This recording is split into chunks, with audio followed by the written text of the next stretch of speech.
तुमरुका जी ने भगवान देवादिदेव महादेव से वर मांगा था कि भोलेनाथ,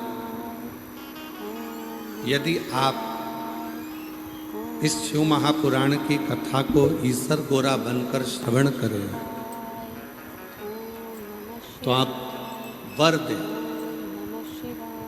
कि कलिकाल में, कलयुग में जो भी मनुष्य इस शिव महापुराण की कथा को श्रवण करेगा, अपने जीवन में उतारेगा, धारण करेगा, उसकी जिंदगी के जितने कलिकाल के दुख हैं वो सब समाप्त हो जाएंगे। ये वर, ये वर दीजिए।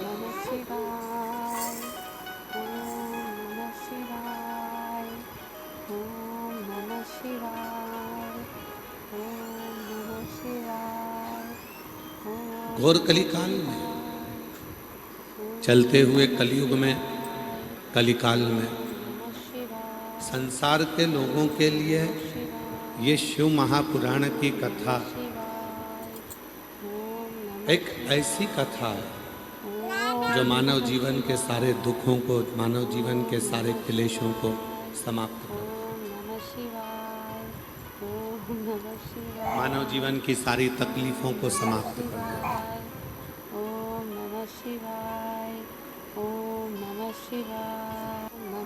और हम यहाँ आए क्यों हैं?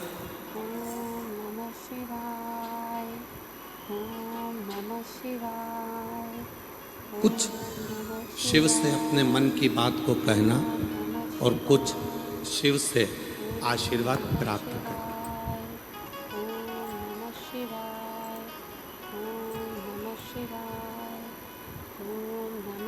कितना फायदा है आपका? शिव महापुराण की कथा में आने वालों का फायदा कितना है? पहला, इतने सारे शिव भक्तों का एक साथ दर्शन हो जाना, ये सबसे बड़ा फायदा।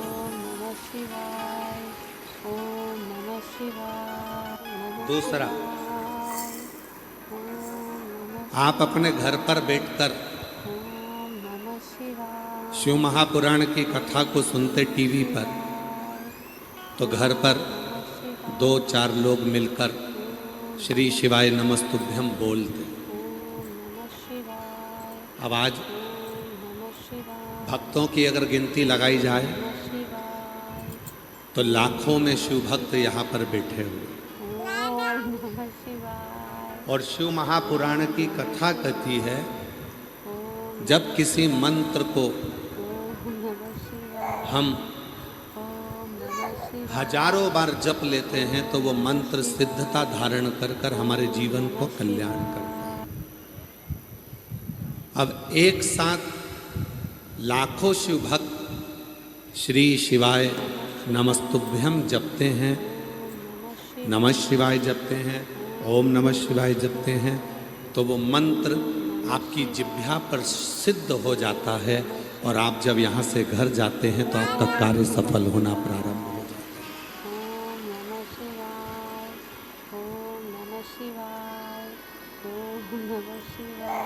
ये दूसरे नंबर पर, घर पे होते अकेले जप रहे होते, टीवी के सामने बैठे होते अकेले जप रहे, पर जब आप सामूहिक रूप से बैठे हो और सामूहिक रूप से बैठकर जब आप मंत्र का जप करते हो, स्मरण करते हो, तो वो मंत्र लाखों की संख्या में होता है और वो हमारे 3.5 करोड़ रोम छिद्र को शुद्ध कर देता है।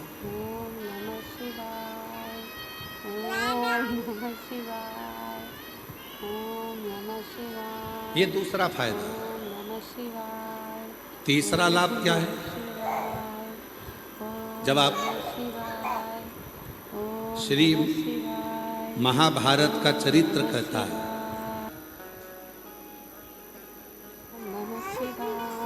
पांडवों ने एक यज्ञ रखा और उस यज्ञ को करने के बाद में उस यज्ञ का घंटा नहीं बजा।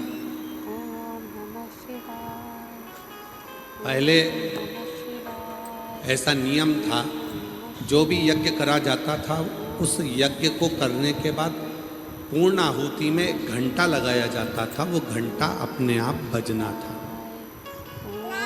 उसको बजाना नहीं था, अपने आप बजना चाहिए।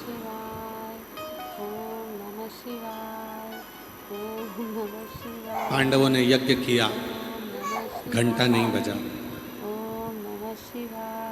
पांडवों के मन में आया क्या यज्ञ में कोई कमी रह गई है? हमने जो यज्ञ करा उसमें कोई कमी है क्या? तब ब्राह्मणों से, संतों से, यज्ञाचार्यों से मालूम करा कि कमी क्या है। तो किसी ने कहा यज्ञ दो तरह का होता है, एक अग्नि में सांकल्य देना, दूसरा पूरे गांव को नगर भोज कराना, भंडारा कराना, भोजन कराना। और उस भोजन में कोई वंचित रह गया, कोई एक भोजन करने नहीं आया, इसलिए वो घंटा नहीं, इसलिए वो घंटा नहीं बजा। पता करो कि इस नगर में कौन भूखा है। नगर में ढूंढने के लिए नकुल सहदेव गए, युधिष्ठिर, अर्जुन, भीम गए। एक संत छोटी सी झोपड़ी में बैठा हुआ था। अर्जुन ने जाकर हाथ जोड़कर कहा, महाराज क्या आपने भंडारे में भोजन कर लिया? कहा नहीं, मैं तुम्हारे यहाँ का भोजन नहीं कर सकता। क्यों नहीं कर सकते? मैं उसी के घर का भोजन करता हूँ जिसके यहाँ पर 108 अश्वमेध यज्ञ हो चुके।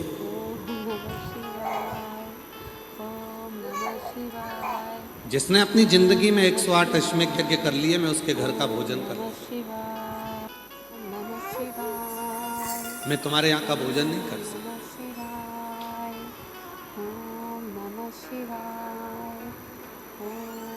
अर्जुन, तुमने अगर 108 अश्वमेध यज्ञ करे हो तो तुम मेरे को भोजन कराने ले जा सकते? नहीं, हम नहीं। खबर पहुंची द्रौपदी के पास, और द्रौपदी पैदल पैदल, बिना पादुका के, बिना चप्पल के, बिना रथ पर बैठे, पैदल पैदल द्रौपदी संत के पास पहुंच गई। संत से कहा, बाबा चलो हमारे यहाँ चलकर भोजन करो, जिससे यज्ञ की पूर्णाहुति हो, घंटा बज जाए। संत ने कहा नहीं, तुमने अगर 108 अश्वमेध यज्ञ करे हो तो मैं तुम्हारे यहाँ भोजन करूँ। द्रौपदी ने हाथ में चावल लिया, जल लिया, संकल्प छोड़ने को तैयार हो गई कि मैंने 108 अश्वमेध यज्ञ करे हैं, तुम चलो मैं तुम्हें भोजन कराती हूँ। संत ने पूछा, तेरे पति ने 108 अश्वमेध यज्ञ नहीं करे तो तूने कैसे कर लिया? द्रौपदी ने कहा, हमारे शास्त्र कहते हैं, वेद कहते हैं, जितने कदम चलकर कोई कथा तक आता है, जितने कदम चलकर कोई शिवालय तक जाता है, जितने कदम चलकर कोई गुरु से मिलने जाता है, उतने अश्वमेध यज्ञ अपनी जिंदगी के कर लेता।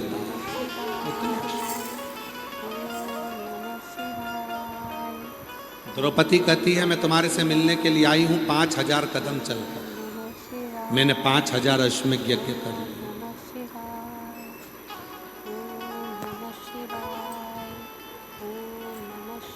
चलो भोजन करने। संत चल दिया। तो पहला फायदा है इतने सारे भक्तों का दर्शन, दूसरा फायदा है करोड़ों शिव नाम का जप, तीसरा फायदा है जब हम चलकर, गाड़ी वहाँ खड़ी हो जाती है, पैदल पैदल चलकर कथा पंडाल में पहुँचते हैं तो हमारी जिंदगी के हजारों अश्वमेध यज्ञ हम उसी क्षण करते हैं। ये तीसरा। शिव महापुराण की कथा सुनने के चौथा फायदा, चौथा लाभ क्या है? कथा में आते हैं, अपनी इंद्रियों को संयम करते हैं।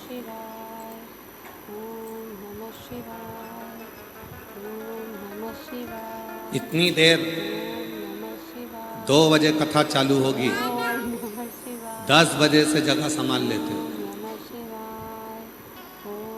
इतनी देर अपनी इंद्रियों को संयमित कर लिए, बैठे रहे, कहीं नहीं गए, पानी भी उतना पी रहे हो जितनी ज़रूरत है, भोजन भी उतना कर रहे हो जितनी ज़रूरत है।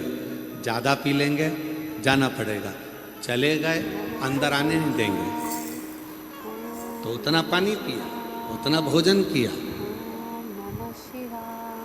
स्थिर इंतजार में बैठे। चौथा लाभ है, अपनी इंद्रियों को कथा में जाने वाला व्यक्ति संयमित कर लेता है, इंद्रियों को संयम में कर कर उसको बांध लेता है। और 5वां फायदा, जब कथा श्रवण करने के बाद व्यक्ति अपने घर को जाता है तो वो अकेले नहीं जाता, उसके साथ अपने महादेव को विश्वास के साथ लेकर जाता। ये 5 फायदे शिव महापुराण की कथा सुनने वालों के श्रवण का।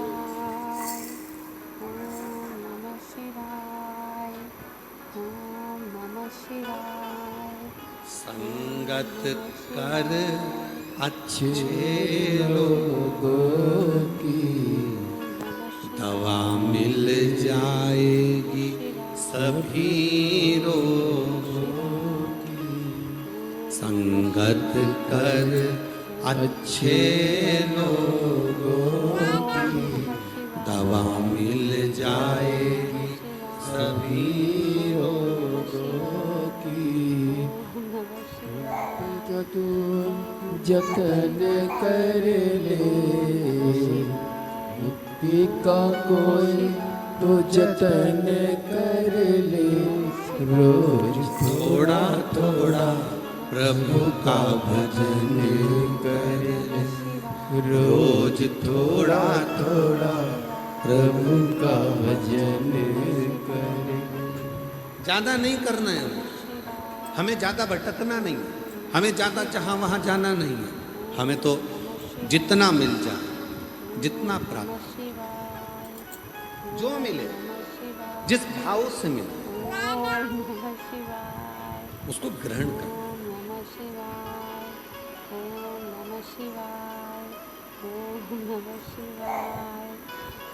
कथा सुनने के लिए तो तुम कहीं पर भी जा सकते हो, पर यदि बहुत कथा होती है, पर यदि कभी तुम्हें सूचना मिल जाए कुबरेश्वर धाम से चलकर ये शिव पुराण आई है और सूचना मिल जाए, समझ लेना कि अब मेरे दुखों का अंत होने वाला है, जो मुझे कथा के पंडाल से निमंत्रण, जो मुझे कथा के पंडाल से निमंत्रण आया, कथा श्रवण करने के लिए मैं जा रही हूं। एक भरोसा, एक दृढ़ता, एक विश्वास अपने भीतर धारण कर कर चल।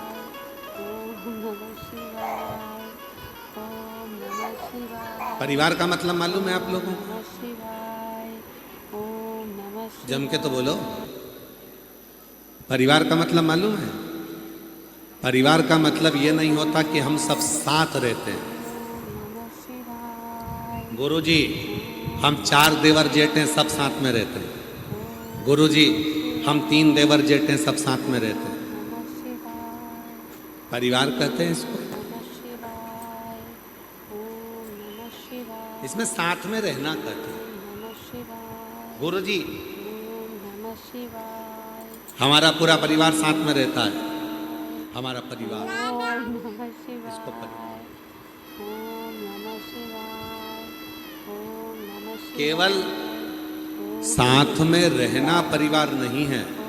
शिव महापुराण की कथा कहती है, जितने परिवार में सदस्य हैं सब एक दूसरे के सुख दुख में साथ दें तो समझ लेना कि वो परिवार है।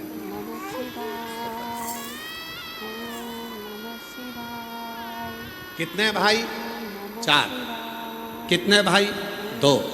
कितनी बहन? 5। कितने फूफा? 8। कितनी बुआ? 8। कितने मामा? 4। कितनी मामी? 4।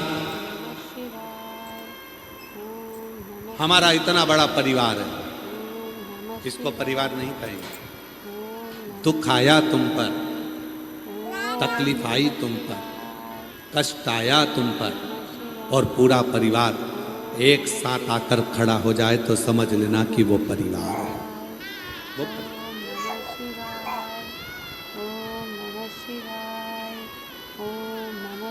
वो तो समझो कि परिवार है। दुख में आकर कोई खड़ा ना हो, सुख में आकर कोई खड़ा ना हो, तो वो परिवार का मतलब। इसीलिए कल कथा में कहा था कि अंत समय प्रभु आना पड़ेगा, वचन दिया तो निभाना पड़ेगा। आए ना आए प्रभु कुटुंब कबीरा, अंत समय प्रभु आना पड़ेगा, वचन दिया तो निभाना पड़ेगा। अंत समय प्रभु आना पड़ेगा। परिवार वो नहीं है, सब हैं, सब। परिवार वो है, दुख आया सब साथ, सुख आया सब साथ, कष्ट आया सब साथ।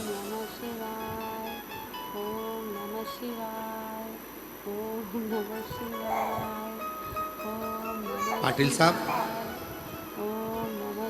बहुत अच्छा गांव है आपका दूधनाल। हम आपको साधुवाद देते हैं, जिस गांव के आप हैं आपको उसके लिए साधु।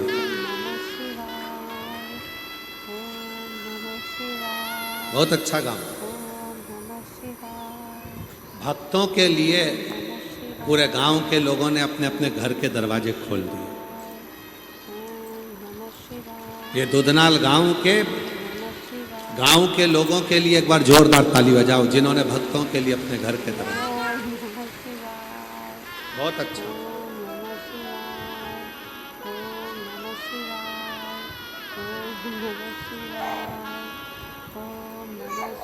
और हमको सूचना मिली पाटिल साहब की गांव के लिए आपका समर्पण बहुत रहता है, बहुत समय।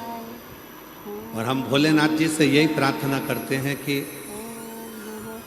आपका समर्पण दूधनाल के लिए क्या, पूरे तालुका के लिए ऐसे ही बना रहना चाहिए।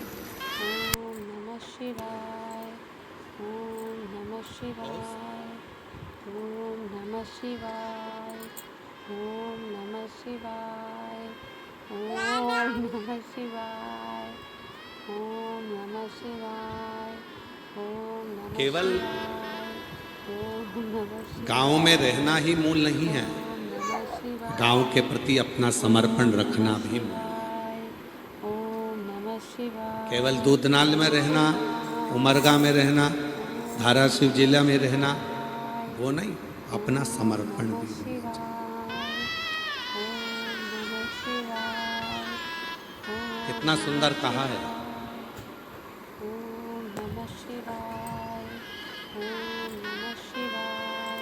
जिस गांव में तुम्हारा जन्म हुआ है, जिस भूमि पर तुम्हारा जन्म हुआ है, उसके प्रति थोड़ा सा कर्ज तुम्हारे माथे पर रहता है, और वो कर्ज को मिटाने का एक ही तरीका है कि उस गांव का विकास हो, उस गांव का विकास।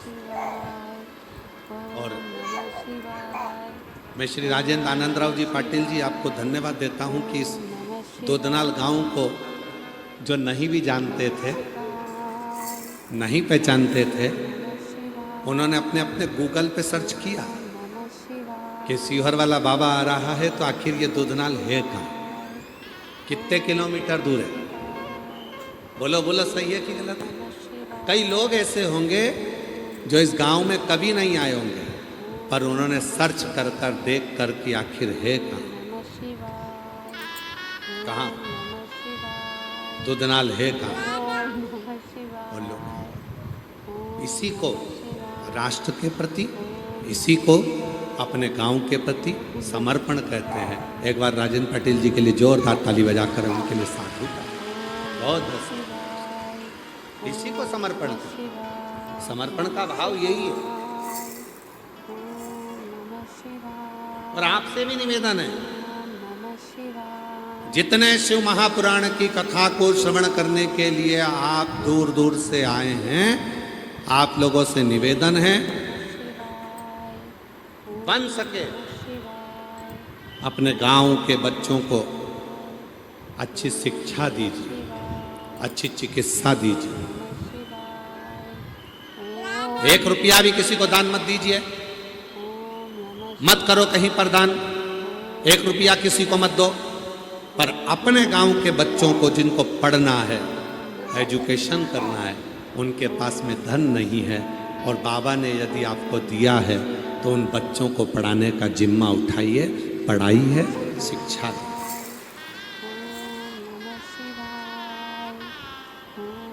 अच्छी शिक्षा दो, अच्छी चिकित्सा दो।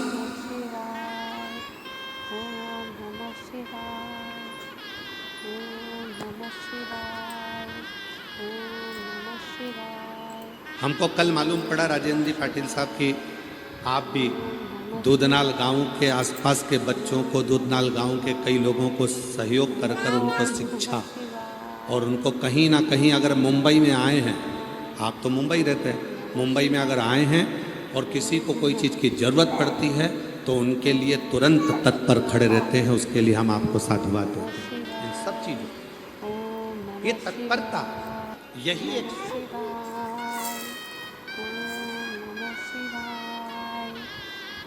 इसी को श्रेष्ठता का।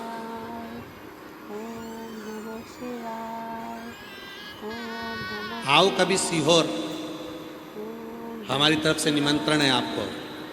जब तुम्हारा मन पड़ जाए, जब तुम पर बाबा कृपा कर दे, तो एक दिन सीहोर आकर देखो।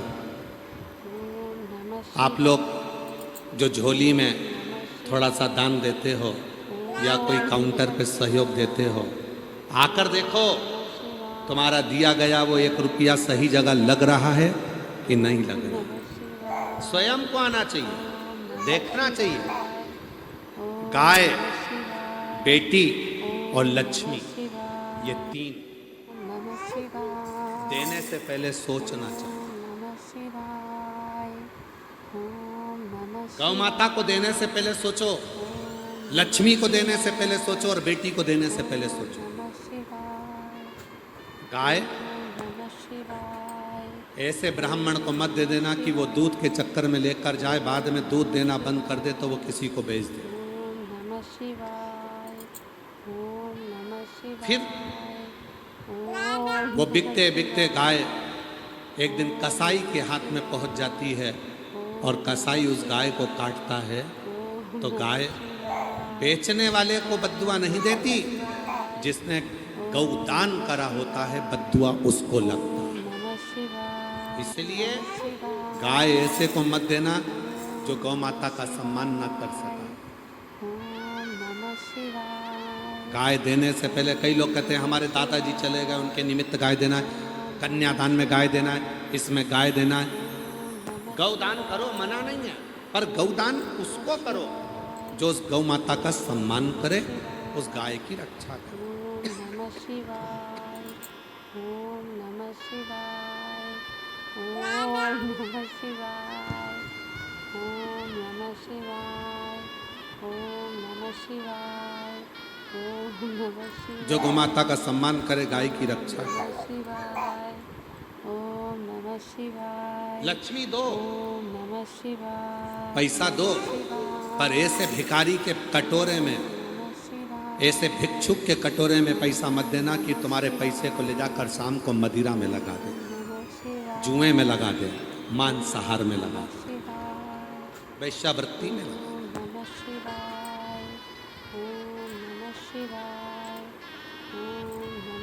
हमने कई लोगों को देखा है, ओम नमः शिवाय। दिन भर मांगते हैं, ओम शाम को नमः शिवाय। दारू की दुकान पर पहुंच जाते ओम नमः शिवाय।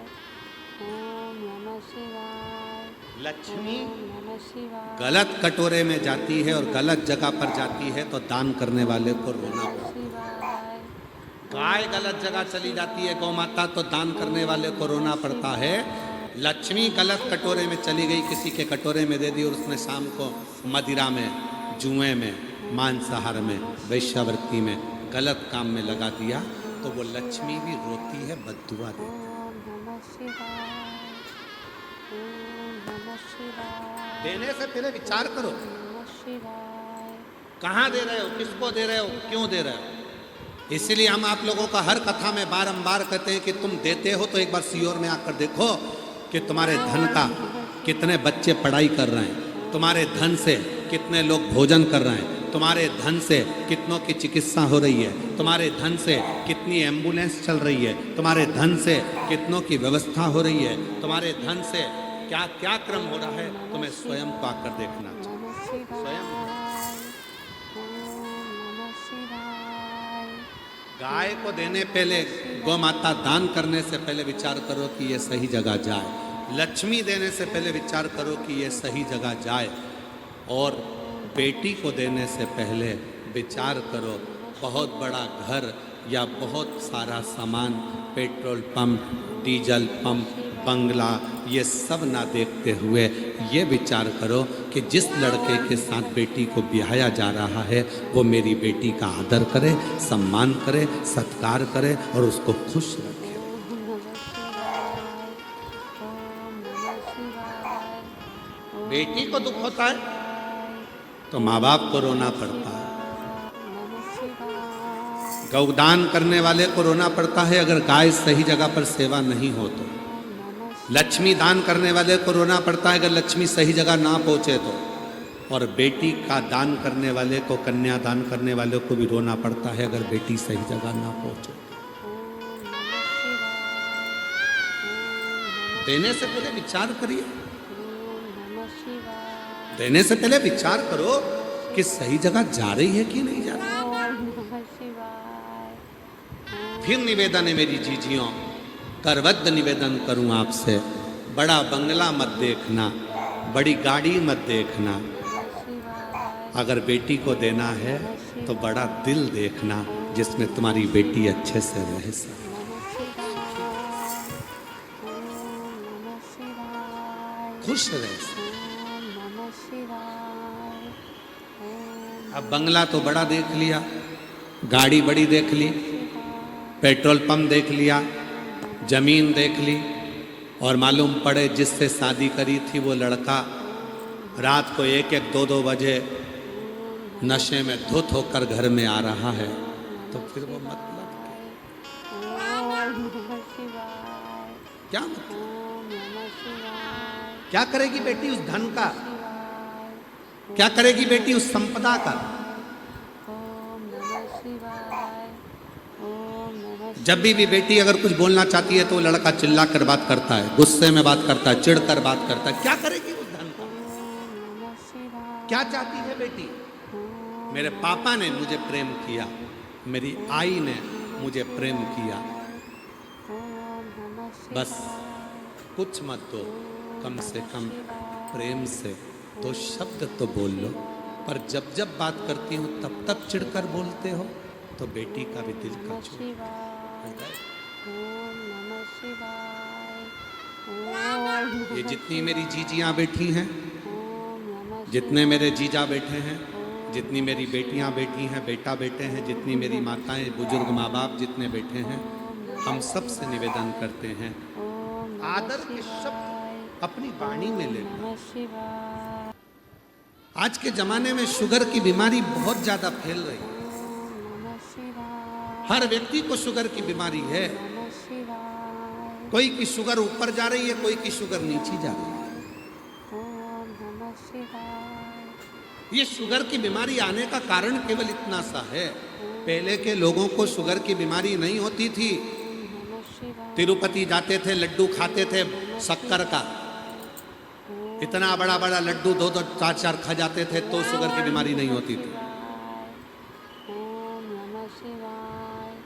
ओम नमः शिवाय। शिरडी जाते थे तो वहां से लड्डू लेकर आते थे, वो भी लड्डू खाते थे।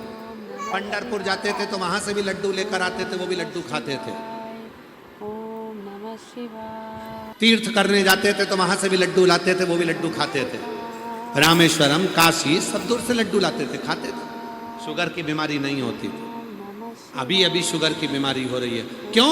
क्योंकि पहले शुगर की बीमारी इसलिए नहीं होती थी, लोग मीठा खाते थे तो जीवान से मीठा बोलते थे, तो शुगर लेवल में रहती थी। आजकल शुगर की बीमारी इसलिए हो गई है कि लोग मीठा खाते तो हैं पर जीवान से कड़वा बोलते हैं, मीठा नहीं बोल पाते। जिस दिन तुम मीठा बोलना चालू कर दोगे उस दिन तुम्हारी शुगर लेवल में आ जाएगी। शुगर लेवल में रहना प्रारंभ कर। ओम नमः शिवाय। ओम नमः शिवाय। डॉक्टर से जाकर पूछो शिवाय। शुगर की बीमारी क्यों होती है। शिवाय।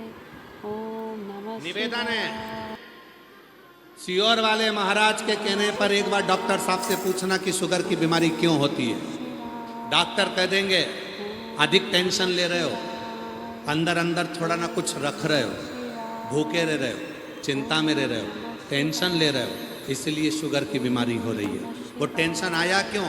क्योंकि तुम जीवान से मीठा नहीं बोल पाए, अंदर ही अंदर भीतर की भीतर कुड़ते रहे, अंदर की अंदर जलते रहे, अपने आप में तुम अहंकार में फूले रहे, भीतर की भीतर कुड़ते रहे, इसलिए वो बीमारी तुम्हें लग गई। अगर यही शुगर तुम निकाल देते, अगर तुमको थोड़ा भी तकलीफ थी, प्रेम से आपस में बैठकर अपनी पत्नी से, बच्चों से, परिवार से बात करते, खूब हंसी मजाक करते, स्नेह से बोलते, तो वो शुगर तुम्हारी जीवान से निकलती तो शुगर का लेवल बराबर हो जाता और तुम्हें टेंशन नहीं होता। टेंशन नहीं होता तो बीमारी नहीं। शिवाय। ओम नमः शिवाय। ये बीमारी लगी क्यों? ओम नमः शिवाय। ओम नमः शिवाय। और बाद में दोष किसको दे रहे हो? हे भगवान तूने क्या कर दिया, मुझे शुगर की बीमारी दे दी। नमः शिवाय। भगवान मन में सोचा खुद मीठा बोल नहीं रहा और मेरे से बोल रहा। ओम नमः शिवाय। ओम नमः शिवाय।